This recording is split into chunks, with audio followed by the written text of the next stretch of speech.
गुरुदेव की आज्ञा पा करके तीनों रानियों को 3 हिस्से करके वो प्रसाद दे दिया। और गुरुदेव ने कहा कि शरद पूर्णिमा की रात्रि है, आज सारी रात्रि इस प्रसाद को चांद की चांदनी में रखना, सुबह ही स्नान आदि करके और इस प्रसाद को ग्रहण करना, स्वीकार करना। जब शरद पूर्णिमा की रात्रि आए तो प्रत्येक घर को चाहिए कि अपने घर में खीर बनावे और भगवान को भोग लगा करके चांद की चांदनी में रखे। शरद पूर्णिमा की रात्रि में गोलोक धाम में हमारे बाके बिहारी लाल जी रासलीला रचते। उस आनंद की छटा वो किरणें वहां टकरा टकरा के संसार में छिड़कती जाती हैं, उस प्रसाद में डलती हैं। उस प्रसाद को हम ग्रहण करते हैं तो हम बड़े आनंदित होते हैं।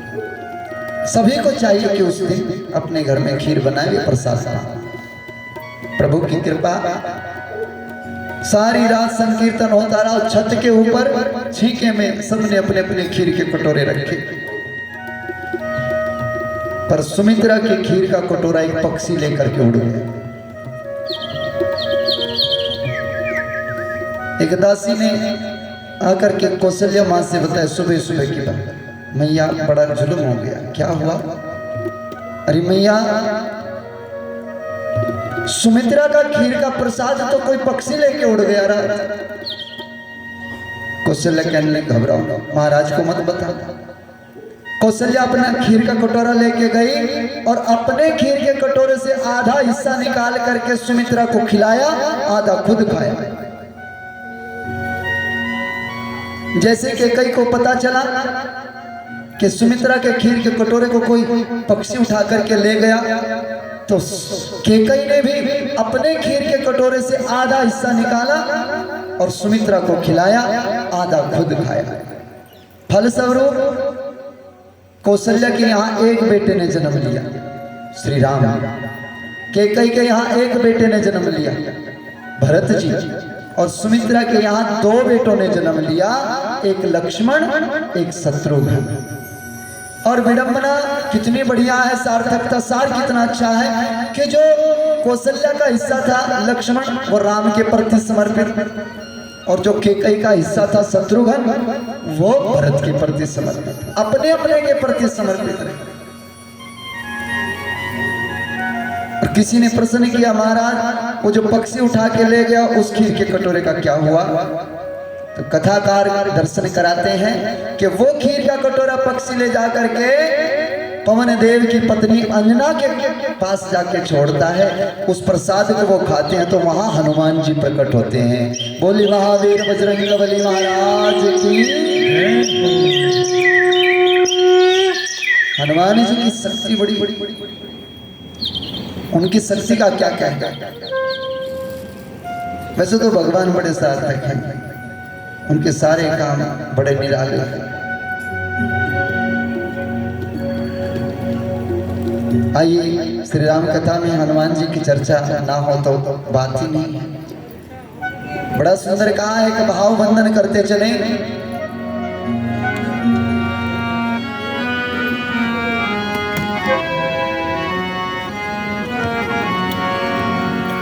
कि दुनिया में देव हजारों हैं, बजरंग बली का क्या कहना। दुनिया में 2 तरह के लोग हैं, या तो भगत हैं और या भगवान है। 2 कैटेगरी, कुछ भगत हैं, कुछ भगवान हैं, कुछ पूजने वाले हैं, कुछ पूजने वाले हैं। लेकिन हनुमान जी ऐसे हैं, वो भगत भी हैं और भगवान भी। उनके पास दोनों शक्तियां हैं। एक बार अर्जुन को वहम हो गया कि मैं बहुत बड़ा भगत हूं भगवान। भगवान श्री कृष्ण के पास जब भी बैठता तो थोड़ा आकर्ष कर बैठता, मैं आपसे बड़ा प्रेम करता हूं, मुझ में बड़ी सामर्थ्य है, मैं दुनिया का सबसे बड़ा धनोधर हूं। भगवान श्री कृष्ण कहने लगे, अच्छा एक काम कर दो। क्या? मुझे दीपावली की पूजा करनी है, तो मेरे लिए थोड़े से फल और कुछ फूल तोड़ के ला दो मानसरोवर की। महाराज ये कौन बड़ी बात है, अभी लाता हूं। अर्जुन पवन वेग से चला और जाकर के मानसरोवर पर पहुंचा तो वहां फूल लगे हुए हैं बड़े सुंदर, कमल के फूल। भगवान को कमल दल बड़ा अच्छा लगता है, बड़ा सुंदर लगता है। गए और जाते ही वहां फूल तोड़ने लगे। फूल तोड़ा और झोली में डाला। जैसे फूल तोड़ करके झोली में डाला, वहां फूलों की रक्षा हनुमान जी करते। तो झट से पीछे से हनुमान जी ने आके हाथ पकड़ दिया। अरे कौन है, ये क्या कर रहा है? बोले महाराज फूल तोड़ रहा। फूल तोड़ रहा है मतलब चोरी से फूल तोड़ रहा है? बोले चोरी क्या थी, पूजा के लिए तोड़ रहा हूं। अरे पूजा के लिए ही तोड़ना था, कम से कम पूछ तो लेना था। भाई यहाँ कौन पहरेदार है, किसी से पूछना तो चाहिए। बिना पूछे तो क्या ऐसे फूल तोड़ दिया? अरे मैं तो अपने भगवान के लिए फूल तोड़ने के लिए आया। तो भैया देखो उसमें कोई ऐसी बात नहीं है, भगवान जी की पूजा करनी है। हनुमान जी ने कहा भगवान जी की, कौन से भगवान की पूजा? अर्जुन ने कहा कि कृष्ण भगवान की पूजा करनी है, उनके लिए फूल ले जाना। हनुमान जी हंस पड़े, बोले अच्छा अच्छा अच्छा अच्छा, कृष्ण जी के भगत हो, बोले ले जाओ जाओ, तुम जाओ, तुम्हारी कोई बात नहीं।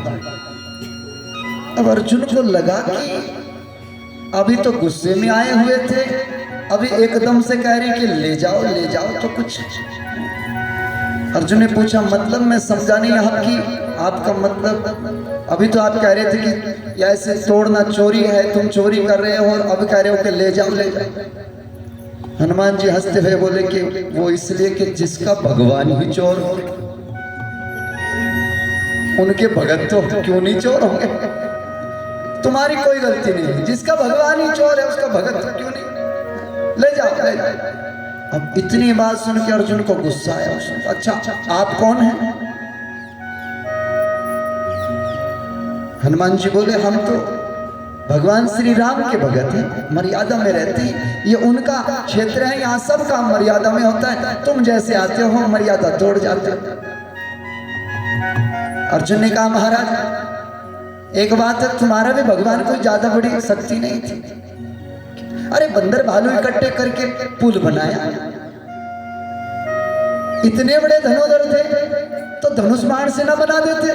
समुद्र पर पत्थरों की क्या जरूरत थी? मैं ऐसे धनुष बाण से ऐसा बाण लगा करके ऐसा पुल तैयार कर दूंगा, कोई तोड़ नहीं सकता। हनुमान जी कहने लगे प्यारे सोच ले, कोई छोटे मोटे बंदर नहीं थे, भालू नहीं थे। राम जी की सेना में बहुत बड़े बड़े विशाल वानर थे।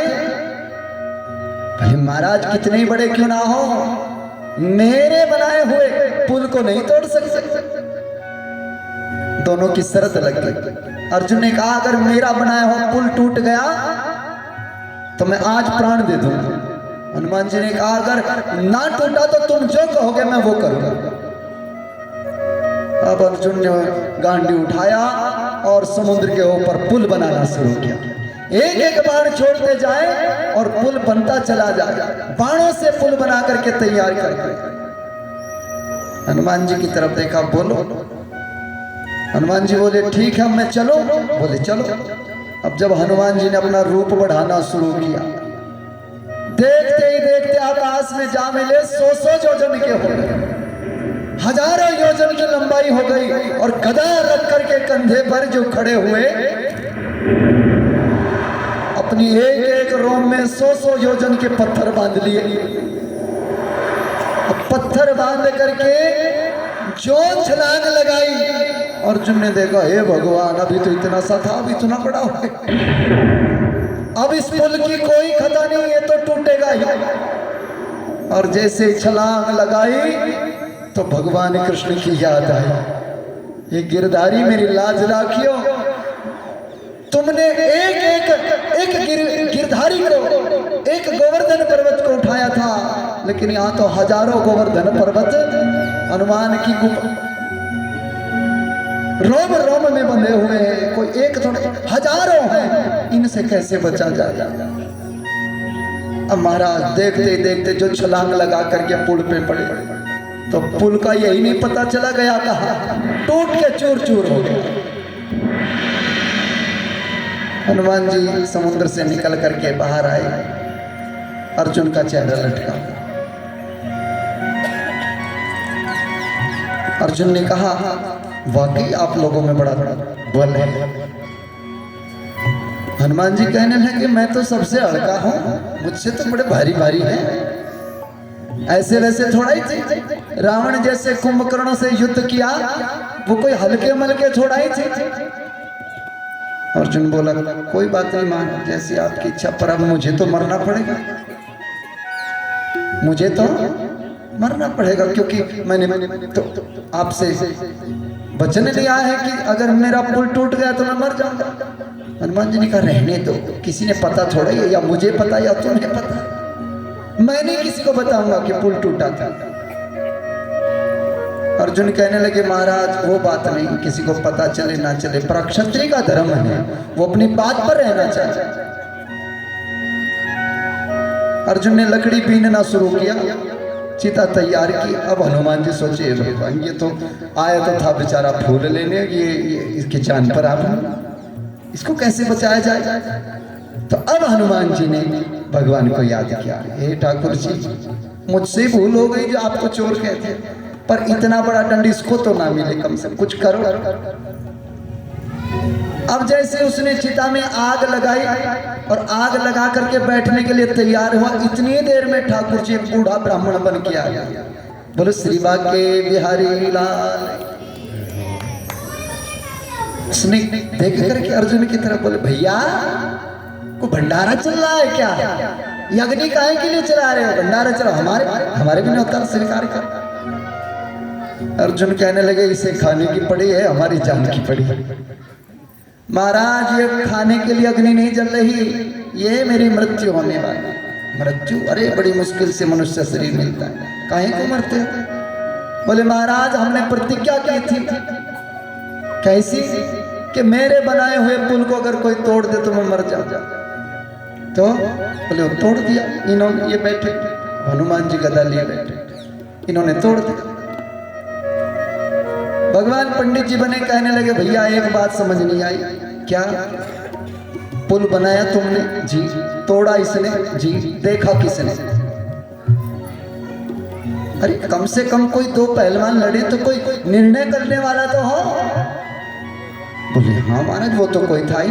बोले एक काम करो, क्या, इस बार पुल बनाओ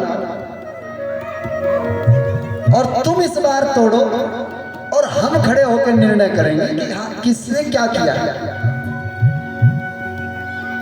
अब अर्जुन को थोड़ा ढेट सा आया, दोबारा अच्छे अच्छे बाणों का फिर पुल बनाया।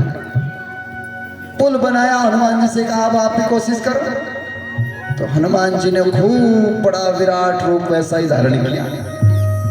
अर्जुन फिर घबरा गया, जैसे ही छलांग लगाई पुल के ऊपर, तो भगवान जी ब्राह्मण बने हुए थे, इधर से तो अंतर्ध्यान हो गए, पर पुल के नीचे कच्छप बन करके अड़ गए।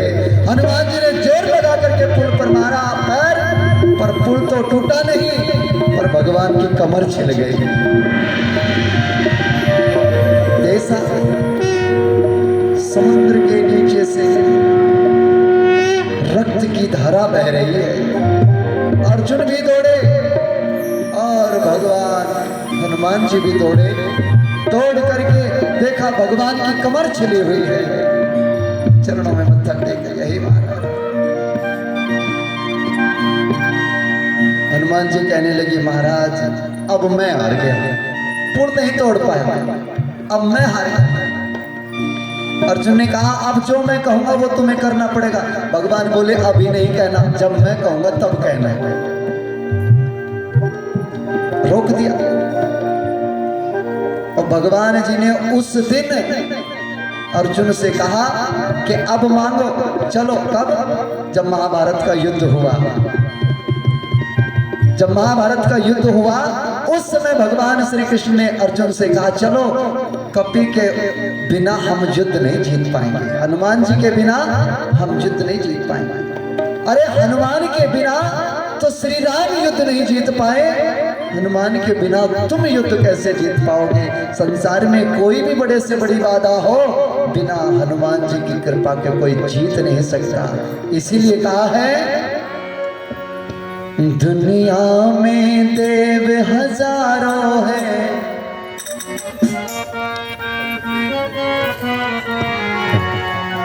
बजरंग बली का क्या कहना, इनकी शक्ति का क्या कहना, इनकी भक्ति का क्या कहना। वो दुनिया में देव हजारों है, बजरंग बली का क्या कहना। दुनिया में देव हजारों है, बजरंग बली का क्या कहना। दुनिया में देव हजारों है, बजरंग बली का क्या कहना। दुनिया में देव हजारों है, बजरंग बली का क्या कहना। इनकी शक्ति का क्या कहना, इनकी भक्ति का क्या कहना। इनकी शक्ति का क्या कहना, इनकी भक्ति का क्या कहना। दुनिया में देव हजारों है, बजरंग बली का क्या कहना। दुनिया में देव हजारों है, बजरंग बली का क्या कहना।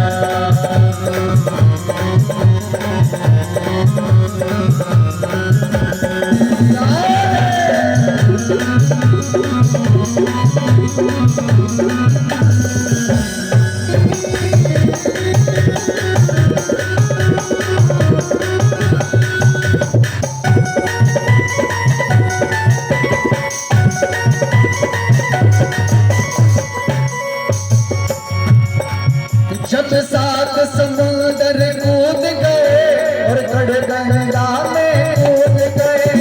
सात समुंदर पार गए और गंगा में कूद गए। जब सात समुंदर लाग गए और गंगा में कूद गए।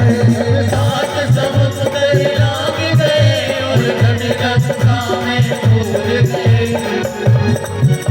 लंका को जलाना क्या कहना, रावण को डराना क्या कहना। जलाना क्या कहना, रावण को डराना क्या कहना। दुनिया में देव हजारों है, बजरंग बली का क्या कहना। दुनिया में देव हजारों है, बजरंग बली का क्या दुनिया में देव हजारों है, बजरंग बली का क्या क्या। तो ऐसे हमारे बजरंग बली जी महाराज दशरथ के घर में 4 पुत्र 4 रत्न प्रकट हुए, राम लक्ष्मण भरत और शत्रुघ्न। प्रातः काल उठे रघुनाथा, माता पिता गुरु निभावई माथा। ये स्वभाव है हमारा।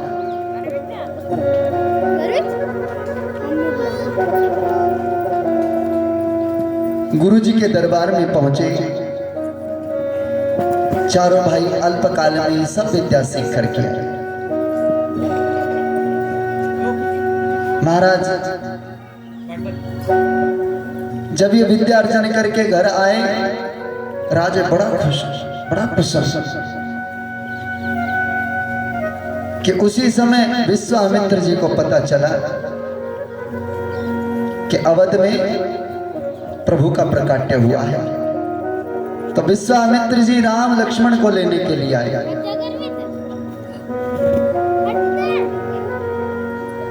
राजा दशरथ ने कहा, महाराज किस लिए ले जाना चाहते हैं? बोले महाराज जंगलों में हम विश्व की शांति के लिए यज्ञ करते हैं, तो वहां राक्षस चारों तरफ से आते हैं। असुर समूह सतावहि मोहि, मैं याचक आया नरपतो। मुझे असुरों का समूह सता रहा है, इसलिए मैं आया हूं। अनुज सहित देव रघुनाथा, निशाचर बद्ध में हूं सनाथा। आप छोटे भाई लक्ष्मण के साथ राम को भेज दो ताकि हम सनाथ हो जाए। महाराज दशरथ कहने लगे तुम एक काम करो, वो तो बच्चे हैं, मुझे ले चलो, मैं रक्षा करूंगा। विश्वामित्र कहने लगे महाराज एक बात बताओ, आप सुबह पूजा करते हो? जी। भगवान के चरणों में बासी फूल चढ़ाते हो कि ताजे? भगवान के चरणों में हम पुष्प कैसे चढ़ाते हैं? कल के टूटे हुए या आज के ताजा ताजा? महाराज दशरथ बोले नहीं, ताजा पुष्प चढ़ाते हैं प्रभु के चरण, बासी। बोले महाराज ये जो बुढ़ापा है ना, ये तो बासी फूल है, पता नहीं किस किस ने सूंघ रखा है।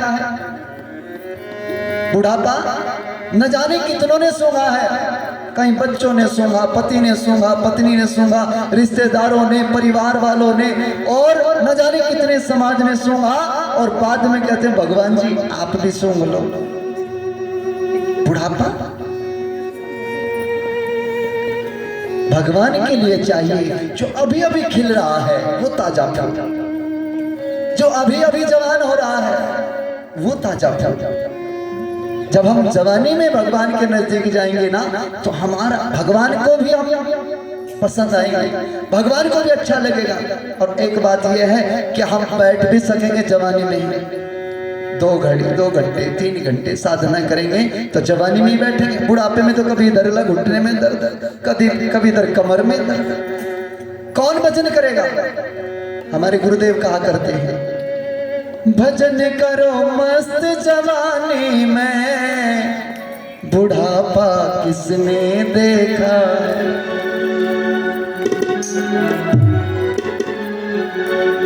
भजन करो मस्त जवानी में, बुढ़ापा किसने देखा है।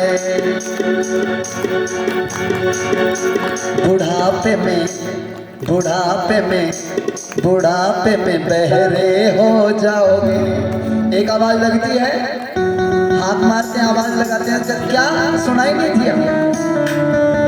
बुढ़ापे में बहरे हो जाओगे कि सत्संग सुन नहीं पाओगे। भजन करो मस्त जवानी में, बुढ़ापा किसने देखा है ना। बुढ़ापे में लंगड़े हो जाओगे कि मंदिर जा नहीं पाओगे। बुढ़ापे में मंदिर नहीं जा पाएंगे, लंगड़े हो जाएंगे, चल नहीं सकते। अरे भजन करो मस्त जवानी में, बुढ़ापा किसने देखा है। भजन करो मस्त जवानी में, बुढ़ापा भजन करो मस्त जवानी में, बुढ़ापा किसने देखा है। भजन करो मस्त जवानी में, बुढ़ापा किसने देखा है। भजन करो मस्त जवानी में, बुढ़ापा किसने देखा है।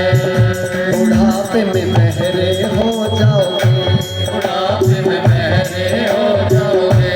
बुढ़ापे में बहरे हो जाओगे, बुढ़ापे में बहरे हो जाओगे कि सत्संग सुन नहीं पाओगे। नहीं पाओगे।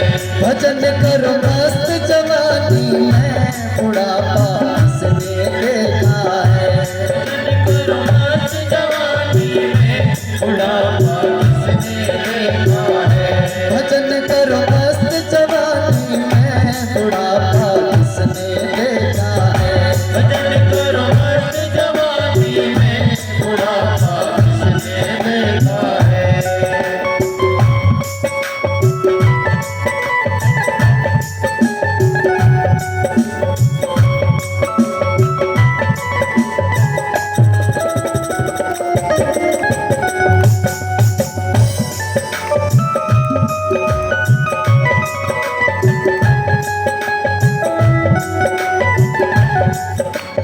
तो राजन,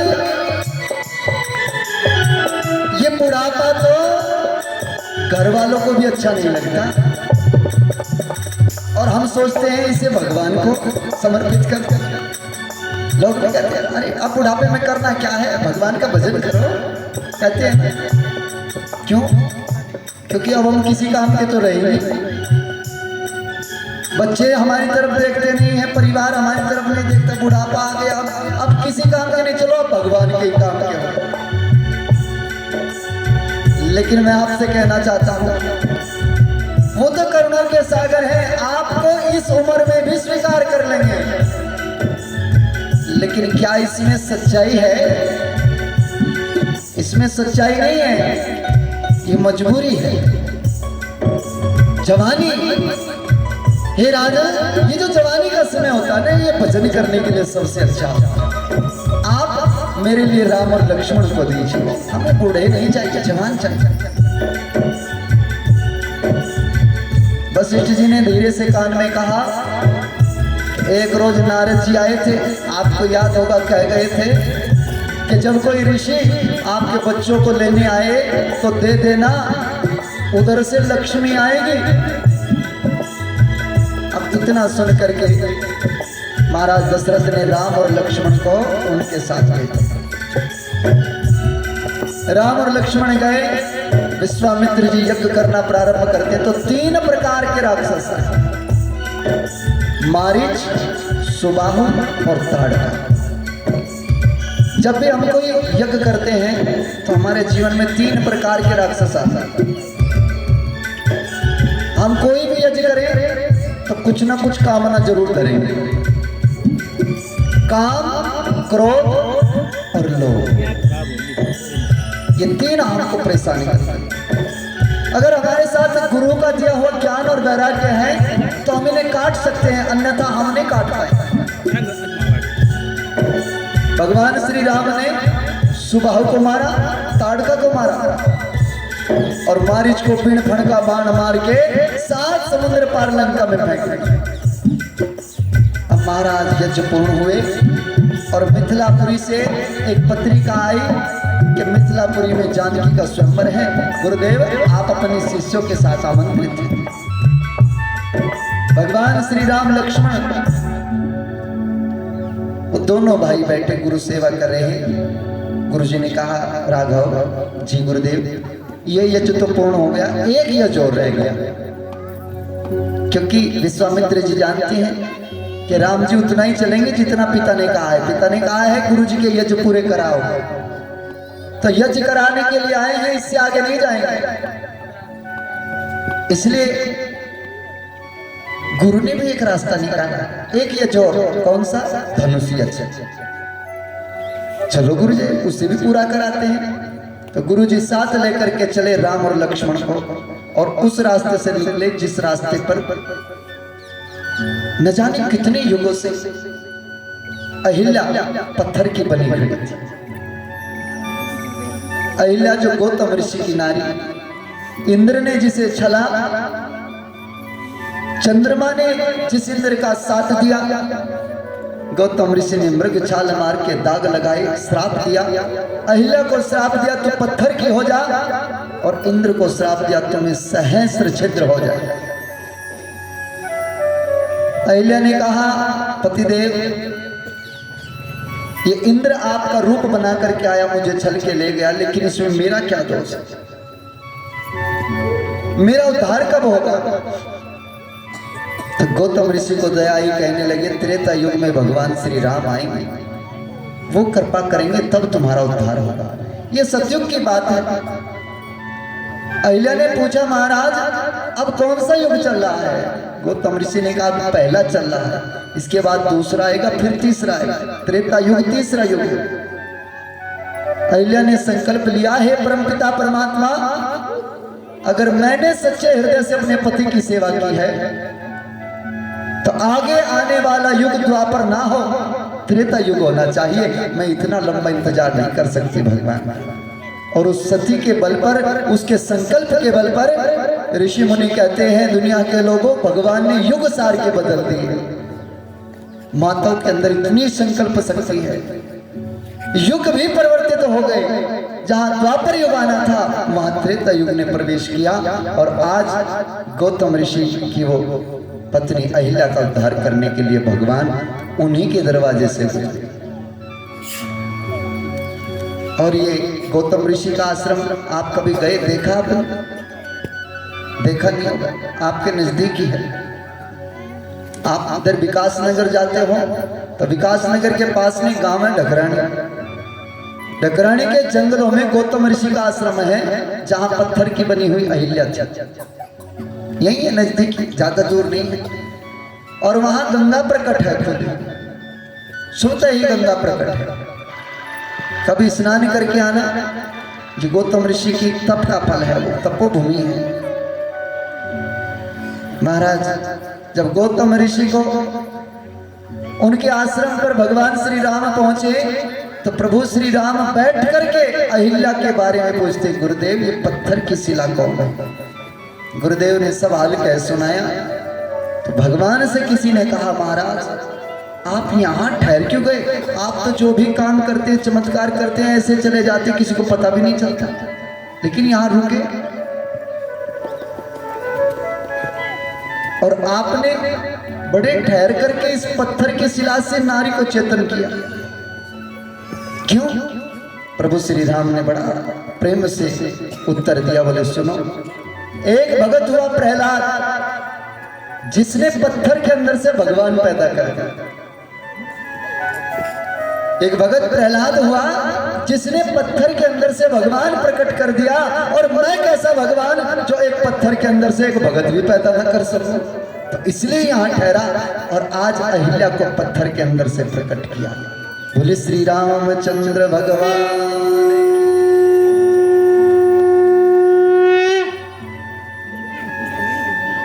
ये अहिल्या का जिक्र सुन करके बड़ी विडंबना होती है। एक कथा रामायण में ही आती है, जब भगवान जी वनवास की तरफ चले और सीता जी का हरण हो गया, उस समय की बड़ी विचित्र घटना है।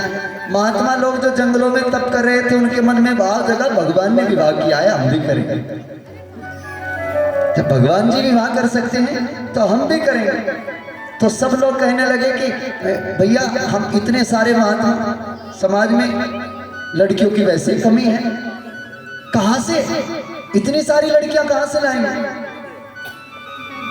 एक महात्मा कहने लगा, उसमें क्या परेशानी है, तुम लोग पत्थरों की नारी बनाना शुरू करो, भगवान जी इधर से निकलेंगे, पैर लगवाते रहेंगे, नारी बनती रहेगी, शादी हो जाएगी, कौन बड़ी बात है।